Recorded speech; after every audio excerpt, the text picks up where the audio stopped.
Action. This is Kidobya. Amgaju. Yes, twango dusuhuze abakunzi bose ba Gaju Comedy. This. Hanyuma tugira ngo tubabwire ahantu ushobora gukirira indwara zikurikira.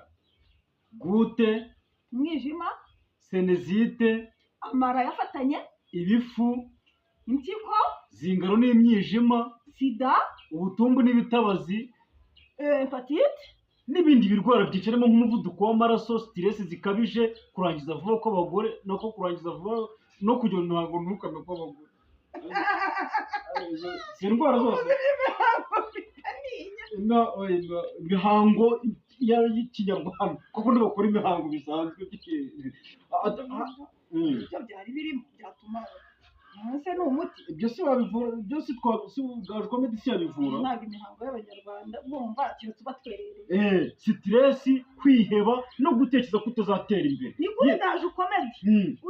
Umugabo yagukubise, Urahita uza kuri Gaju Comedy.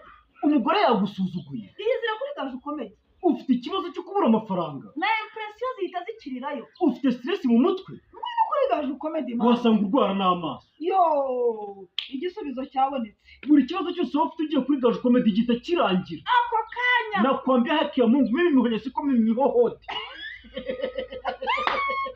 Tufanye kazi.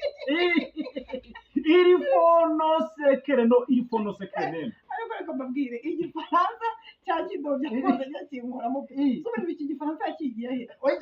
Ngenzi n'icyongereza.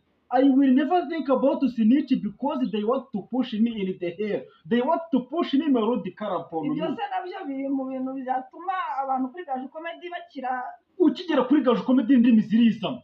ako kanya. Ushobora kuvuga Bimwe byo kuvuga ururimi rumwe nk'urw'ihene. Tubyumvikaneho.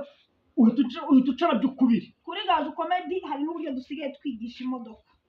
Ikinyabiziga. Hanyuma twarangiza tugahita tuguha provisoire. Tuba urugero. Urugero cyo ugafata ikinyabiziga ukagikatisha. Oya, ibyo marafata kwinyaje. Oya, Utanyaje na munyembi. Mbona se urumva utera ivansi utakoresheje inyuma. Oya, uzamudirata urumva mwaza mukiga. Mwarangiza mukajya gukorera provisoire hashira iminsi na permis mukaba murayibonye. Sibyo? Reka noneho mukore subscribe. Like, share na comment. Ciao. Tubakunda Lorenze.